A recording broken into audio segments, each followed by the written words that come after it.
Olá, gente amiga, eu sou o professor Paulo César Coelho, esse é o curso de Fisiologia Humana para alunos do curso técnico de enfermagem, porém expandido também para os outros cursos da área técnica em saúde. Estamos ainda dentro da Fisiologia Geral e esta é a quinta videoaula. Na Fisiologia Geral já fizemos vídeo sobre introdução, o vídeo sobre homeostasia, fizemos um vídeo sobre fisiologia celular, fazendo ponte com o vídeos de citologia da anatomia. E agora vamos com compartimentos de líquidos orgânicos, que é um pré-requisito para a aula de água, para quem está acompanhando a nutrição dietética antes de assistir a aula sobre água. Lá na nutrição dietética deve assistir esse compartimento de líquidos orgânicos, ele é pré-requisito a água e se complementa na água, porque no final do vídeo de água falaremos sobre o desequilíbrio de eletrolítico, que é um complemento. Então ele é o pré-requisito e o complemento do módulo de água lá de nutrição dietética. Agora tem só assistir a fisiologia, não tem problema algum, só que vida que segue. Bem, dentro do compartimento de líquidos orgânicos, vamos discutir como a água se distribui no nosso organismo, quais são as variações, e quais são os determinantes dessas variações, qual a finalidade da água, a composição eletrolítica, básica dessa água e algumas fisiopatologias que vamos falar aqui sobre edemas e na nutrição, lá na água, falaremos sobre o desequilíbrio eletrolítico. Então, vamos começar, tá? Com a temática. Bem, o nosso corpo ele tem água. E se a gente juntar toda a água presente no nosso corpo, é chamado de água total do organismo. Um adulto jovem do gênero masculino, com peso eutrófico, ou seja, eutrófico é o indivíduo que tem um peso adequado para estatura, gênero e idade. Nessas condições, 60% do peso, em torno de, algumas vezes um pouco mais, um pouco menos, mas em torno de 60% é água. 60% do peso é água. Então 40% é o resto e 60% é água. 40% do peso é a água que está dentro das células. Se a gente pegasse toda a água de todas as células e juntasse, ela corresponde a aproximadamente 40% do peso do indivíduo. Do indivíduo adulto, do gênero masculino, eutrófico. E 20% é a água que está no corpo, mas fora das células, chamada água extracelular, que lá nos primeiros capítulos nós chamamos de meio interno, da homeostasia, você lembra? Fisiologia, o equilíbrio, estuda a homeostasia, a homeostase, que é o equilíbrio interno, então a líquido extracelular.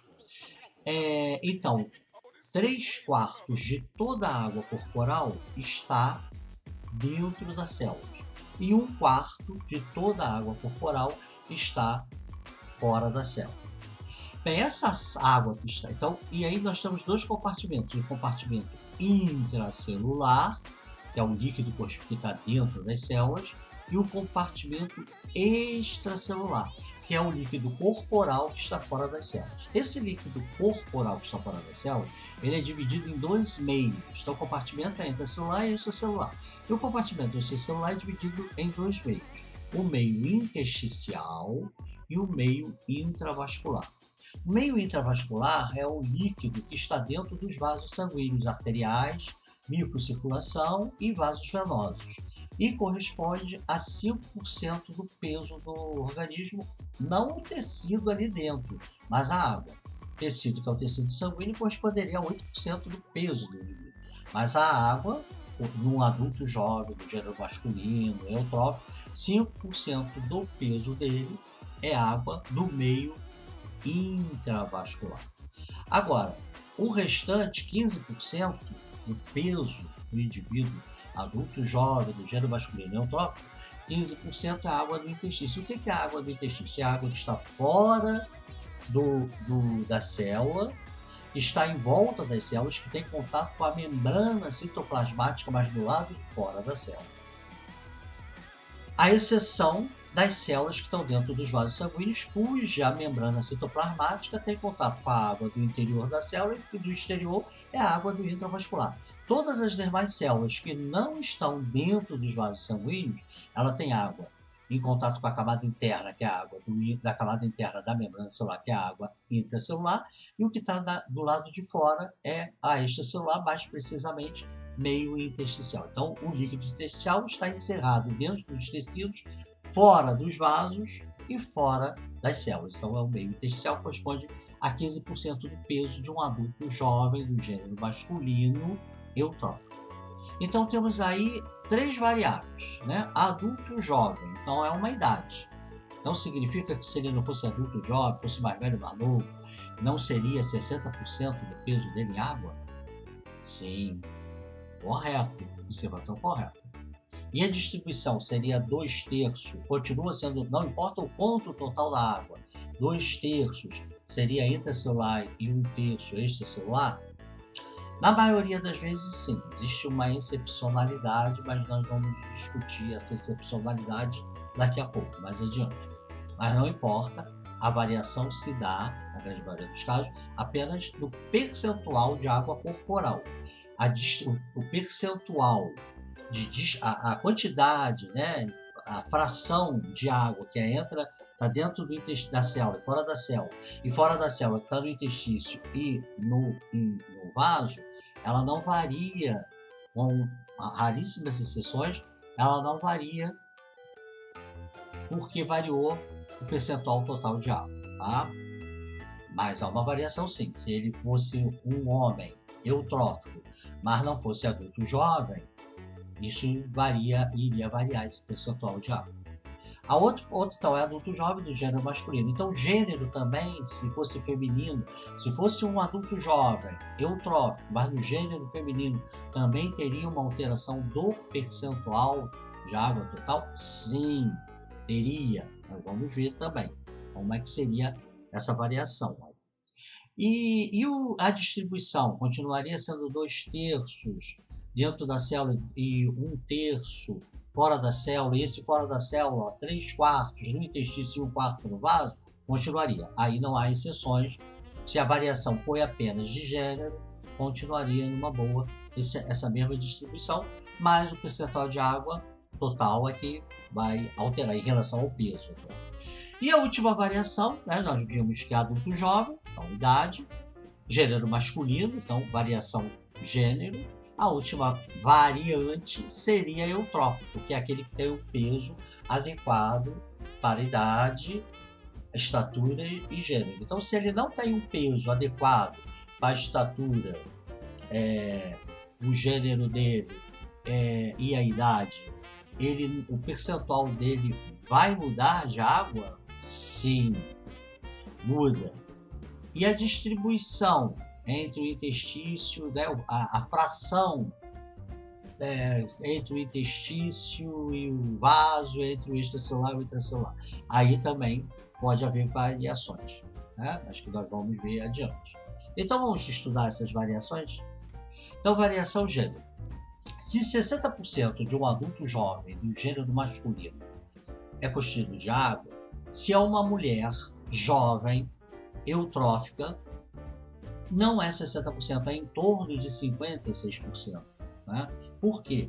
Uma mulher que pesa igual a um homem, que tem a mesma idade que um homem, ela tem um percentual, apesar de pesar a mesma coisa, ela tem um percentual de gordura maior do que o homem. Então, a quantidade de gordura do peso corporal, se ela é eutrófica e da mesma idade que um homem, apesar de pesar a mesma coisa, ela tem um percentual de gordura maior. Na gordura não gosta de água, então ela tem uma quantidade de água corporal menor.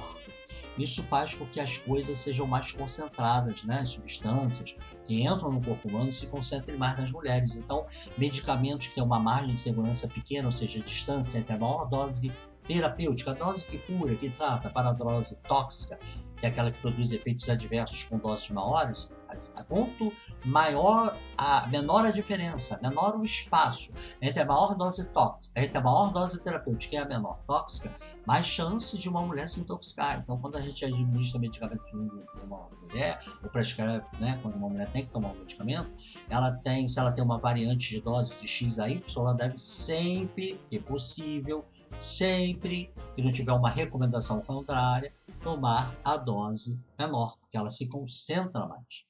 Já que mesmo que ela seja eutrófica, e jovem, com o mesmo peso de um homem, ela tem um percentual de água. Isso por conta dos hormônios sexuais femininos, estrógenos e progestagenos, mas principalmente o estrógeno, que faz uma distribuição de gordura no glúteo, no tecido celular subcutâneo, na mama, maior do que no homem. Então, quando o homem pesa mais, ele pesa mais ossatura, musculatura e menos gordura. Quando uma mulher pesa menos do que o homem, ela tem também ossatura, musculatura, mas ela tem mais gordura ali. Beleza? Então há essa variação aí de gênero. Variação quanto à idade. Aí nós temos aqui um adulto jovem, do gênero masculino, que pesa 60% do peso dele é água. Se ele é um recém-nascido, 80% de um recém-nascido é água total do organismo. Ou seja, eu até brinco que um recém-nascido é uma poça d'água com um ser ali flutuando, né? 80%. Ele, se for prematuro, quanto mais afastado da 37ª semana de idade gestacional para atrás, 36, 35, quanto mais afastado, maior o percentual. O percentual pode chegar quase a 90% de água, né? Sendo que já nos primeiros 7 dias, a criança começa a perder água por evaporação cutânea, por fezes, porque raramente, só em situações muito excepcionais, ela defeca intraútero, né? Geralmente ela não defeca, não faz, só em situações muito específicas. Ela começa a perder água pela respiração, e aí ela começa a perder peso, inclusive. Uma criança a termo, ou seja, criação no tempo certo, ela perde em torno de 10% do peso do nascimento nos primeiros dias de vida. Por essa perda, depois ela estabiliza e começa a ganhar massa muscular, gordura e aí ela vai ganhando peso, e aí geralmente ganha no início 30% por dia, 30 gramas por dia. Ela perde em torno de 10% do peso em água nos primeiros dias de vida, e depois, quando começa a ganhar, em média ganha 30 gramas ou mais por dia, e não é só de água por conta dos tecidos. Bem, a diurese, ela aumenta a diurese, apesar de que ela urina, normalmente se urina dentro do útero, parte do líquido amniótico é urina da criança, né? Bem, então, à medida que a criança, então ela nasce, se for a termo, com 80%, se for prematuro é mais, e à medida que vai passando as idades, ela vai diminuindo esse percentual, até que chega o adulto jovem, se for um homem, 60% do peso é água, se for mulher, 56%. Na criança, até ela entrar na puberdade, os hormônios sexuais falarem mais alto, ela não tem uma diferença percentual entre meninos e meninas. Agora, quando ela entra na puberdade, na pré-adolescência e na adolescência, aí sim passa a ter uma diferença da menina e do menino, e na vida adulta ele vai chegar a 60% no rapaz, no homem, e 56% na mulher. Quando chega na vida na velhice, aí o percentual pode chegar a 52%, tá? De água. E aí também a variação entre mulheres e homens não se dá de maneira muito significativa. Até pode existir o homem ter um pouquinho mais de água, mas não tem uma variação, um valor tão distinto assim, né? Então o homem 52, a mulher 52, o homem 53, 54, não tem tão distinto assim. E quais são as implicações disso? Saber que a criança, apesar de ter um percentual grande de água, é percentual. Então 80% de água, em termos percentuais, é muito mais água do que no homem adulto jovem, que é 60%, e mesmo na mulher jovem, que é 56%. Percentualmente, um recém-nascido a termo, e se for prematuro mais ainda, tem muito mais água do que eles. Porém, em valores absolutos menos, que vamos supor que recém-nascido a termo que nasceu com 3,5 kg. Então, 80% de 3,5 kg é muito menor em valores absolutos do que o adulto, né, que é o pai dele, cujo percentual 60% do peso dele é água. 60% de 60 quilos, de 70 quilos, em valores absolutos, é muito mais água do que a do recém-nascido. Por isso que algumas pessoas ficam assim, por que todas essas campanhas sobre prevenção de desidratação, principalmente da diarreia, em ambiente muito quente, é em cima de crianças? Por que as crianças, principalmente as mais jovenzinhas, desidratam mais fácil se o percentual de água dela é maior? É que o percentual de água dela é maior, mas o volume total, absoluto, é menor. Porque, mais uma vez, 80% de 3,5 kg dá um valor absoluto bem menor do que 60% de 60 quilos, de 70 quilos.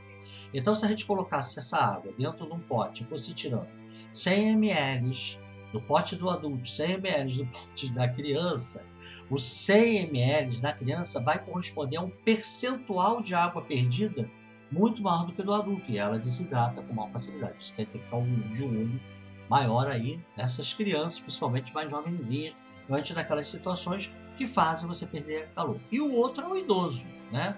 O idoso, 52%, 54% dele é água, 53%. Tanto homens quanto mulheres, o idoso ele desidrata mais fácil do que o adulto, porque se ele tem o mesmo peso de um adulto, né? 60 quilos, um homem com 53% de água, percentual de água, e tem 60 quilos. E o filho dele, de adulto jovem, tem também 60 quilos, mas 60% do percentual de água. Também, se a gente colocar no mesmo galão e sair tirando o idoso, ele vai padecer mais rápido. É claro que menos rápido do que o bebê, do que a criança pequenininha, mas mais rápido, né, do que o adulto. Além do que, muitos idosos, devido a comorbidades, a situações, às vezes, de dependência de terceiros, precisa que a pessoa lhe leve a água. Nem sempre eles solicitam água, né?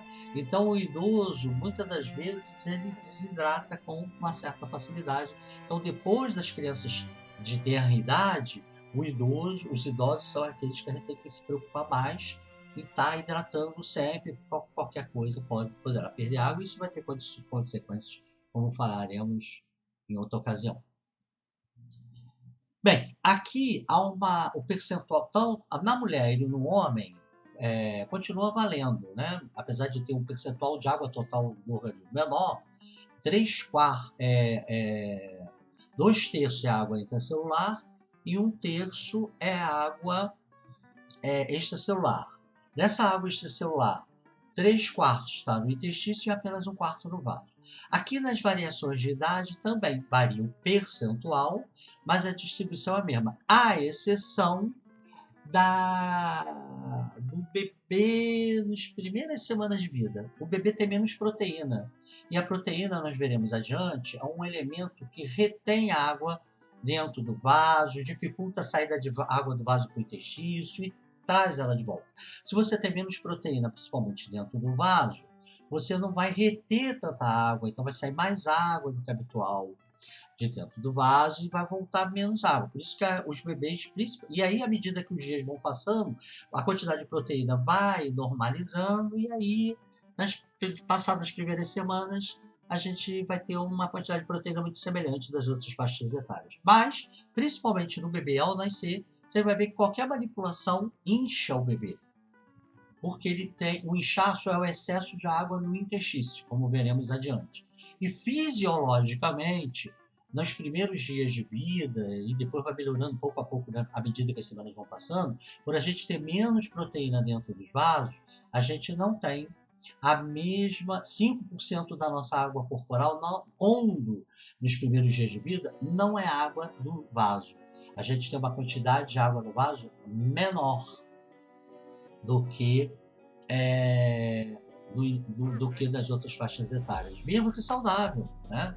Mas isso vai se corrigindo, então a gente não pode dizer que no bebê recém-nascido, nos seus primeiros dias de vida, que a gente pode afirmar que 2/3 de toda a água corporal está dentro da célula. Perfeito. Podemos afirmar, portanto, que 1/3 da água corporal do bebê também é extracelular. Perfeito. Mas que daí 3/4 é intestino e 1/4 é vaso, não. Porque nós temos um pouco mais de 3/4 dentro do intestino E aí, quanto mais prematuro, maior o percentual de água no intestino e menos no vaso. Só que ao nascer, à medida que a idade vai passando, que os dias vão passando, as semanas vão ficando para trás, isso pouco a pouco vai se estabelecendo. Agora, entre os idosos, as crianças maiores, adolescentes, aí vale a mesma máxima de sempre. E a última variação é o estado trófico, né? Por exemplo, se a gente pega um adulto jovem do gênero masculino, que 60% dele é água, né? Se ele é distrófico, pode não ser. Ele pode ter 52, semelhante do idoso, isso um adulto jovem, né? Pode ter 52, como ele pode ter 80%, um adulto jovem do gênero masculino. Então, por exemplo, se ele é desnutrido, é um adulto jovem desnutrido, nem parece jovem, parece uma pessoa idosa, né? Ele está desnutrido, ele terá um percentual de água maior, porque ele tem menos gordura. Então, o percentual de água corporal pode chegar na desnutrição intensa, se ele é só desnutrido, não está desidratado, se ele consome água, mas é bem desnutrido, mesmo sendo um adulto jovem do gênero masculino, 80% do peso dele pode ser água. Agora, se ele é um adulto obeso, ele tem muita gordura, ele é jovem, é masculino, mas é obeso, ele pode, não sendo idoso, ter um percentual de água igual a de um idoso, né? Não será 60%, será igual ao de um idoso. É claro que com um idoso obeso, o percentual cai ainda mais baixo do que 52%. E se for uma criança obesa, pode até, um bebê obeso, pode ter o bebê recém-nascido que nasceu com 5 quilos, 4 quilos e 500 gramas. Nasceu obeso, ele vai ter, mesmo não sendo prematuro, ele vai ter um percentual de água acima de 80%. Aqui nós estamos pegando o padrão escolhido pela ciência, que é o masculino. Bem, vamos ficar por aqui em compartimentos de líquidos orgânicos, mas essa aula ela continua, né? Ela não para por aqui, ela vai continuar com o tema compartimento de líquidos orgânicos. No próximo que nós vamos discutir, né, quais são as características dos líquidos que estão no intracelular, extracelular. Esse nome é apenas pelo sítio em que a água está, entre o intestino e o vaso, somente apenas por isso, ou existe alguma unidade entre essa água, né? Veremos também o que são líquidos transcelulares, que a gente não falou até agora, distribuímos de percentual. Será que eu cometi uma falha? Não deu, porque não tem aí percentual para transcelulares. O que seriam esses líquidos? Onde que eles estão? Quem são eles? E qual o percentual? E vamos falar também da composição iônica, né? Básica, o que predomina em cada um desses líquidos, né? Na nossa próxima videoaula sobre compartimentos de líquidos orgânicos. Até lá, pessoal, aguardo vocês.